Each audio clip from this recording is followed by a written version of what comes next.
नमस्कार, मैं हूं पीयूष तिवारी और आप देखना शुरू कर चुके हैं नव भारत लाइव।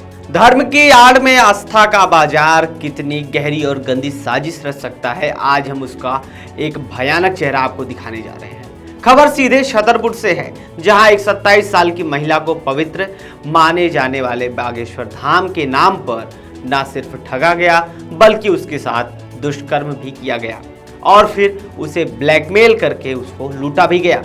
सोचिए, आस्था पर भरोसा करने की कीमत एक महिला को 2.5 लाख रुपए अपनी आबरू और चैन गवाकर चुकानी पड़ी। कि ये मुझे गुरु जी की यात्रा में मिला था। ये गुरु जी से कौन मिला था? गुरु मैं तो दुबे मिला था, गुरु जी से मिलवाने के लिए मुझे वहाँ पे मिला था। तो गुरु जी के मिला तो बातचीत होने लगी, संबंध बन गया। तो ये फिर बोला कि जो बागेश्वर धाम वाले जो गुरु जी हैं उनके माध्यम उनके मिलवाने के लिए मिला था ये। तो बातचीत होने लगी, भगवान के बारे में चर्चा की कि अच्छा व्यक्ति भाई बागेश्वर धाम से जुड़ा है, संतों से जुड़ा है। अपन ने बातचीत की, बातचीत करने के बाद फिर ये बोला कि हम तो आपको ऐसे पसंद करते हैं। अच्छा, फिर ये बोला कि आज छतरपुर हम आपको अपना घर दिखवाते हैं। तो इसने यहाँ पे बुलाया अपने घर के बहाने कि चलो घर परिवार से मिलते। फिर ये वहाँ पे ले गया, फिर इसने मतलब गलत काम किया। किसने किया गलत? महेंद्र दुबे ने। इस पूरी साजिश का मास्टरमाइंड है महेंद्र दुबे। खुद को बागेश्वर धाम का पीठाधीश्वर धीरेन्द्र कृष्ण शास्त्री का सक्रिय शिष्य बताने वाला ये शख्स महिला से मिला और उसे झांसा दिया कि वह उसकी मुलाकात सीधे गुरुजी से करवा देगा। परिवार जो आस्था रखती थी, महिला जो बागेश्वर धाम के प्रति एक आस्था थी, उसके मन में पवित्रता थी, वह उसके झांसे में आ गई और इसी भरोसे का फायदा उठाते हुए महेंद्र दुबे ने ऑनलाइन और ऑफलाइन तरीकों से उससे करीब 2.5 लाख रुपए ऐंठ लिए। जो नीरज सोनी पत्रकार है, इसने उससे मेरी बात कराई। तो उसने कहा ठीक है, आप इधर आ जाइए, मेरा बागराज माता मंदिर के पास में मेरा ऑफिस है, आप वहीं पे बैठ लेना, सारी चीजें डिलीट करवा देते, कुछ पैसे ऐसे तो आप दे देना। हमने कहा चलो ठीक है, हम दे देंगे।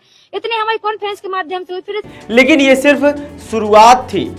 पैसे लेने के बाद महेंद्र ने महिला से शादी का झूठा वादा भी किया और अपने जाल में उसे फंसा लिया। फिर इसने मतलब गलत काम किया। किसने किया गलत? महेंद्र दुबे ने। ठीक है, इसके बाद चीजें मुझे पता नहीं था कि ये शादीशुदा है। फिर बाद में मुझे पता चला कि शादीशुदा है। तो मैंने कहा इससे मैं आपसे बात करना नहीं चाहती, मुझे आपसे कोई लेना देना नहीं है। और यहाँ उसने उस भरोसे को तार तार कर दिया। महेंद्र ने कई बार महिला के साथ शारीरिक संबंध बनाए और इस दौरान उसने बेहद घिनौना काम किया। उसने चुपके से आपत्तिजनक वीडियो रिकॉर्ड कर लिए।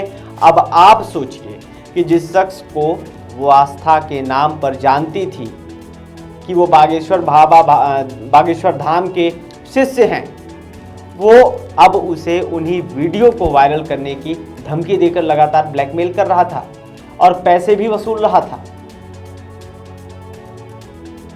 कमेलिंग का ये सिलसिला शनिवार को एक खूनी ड्रामा में बदल गया।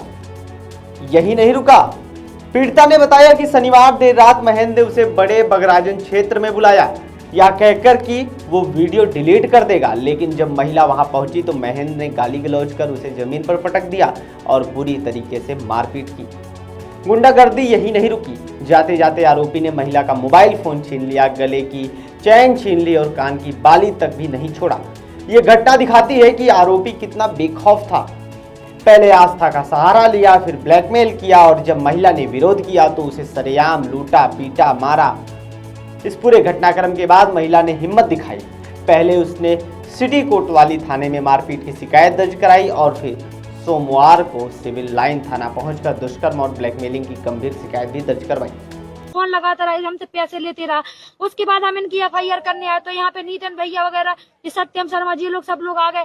कहा कि अभी थोड़ा सा उनकी यात्रा निकल जाने दो, फिर इसके बाद आप करवा देना। हमने कहा ठीक है। कौन नीतेंद्र भैया? नीतन चौबे, ठीक है, वो आए थे। इसके सिविल लाइन थाना प्रभारी सतीश सिंह ने पुष्टि की है कि पीड़िता की रिपोर्ट के आधार पर आरोपी महेंद्र दुबे के खिलाफ दुष्कर्म, मारपीट और धमकी सहित अन्य गंभीर धाराओं में केस दर्ज कर लिया गया है।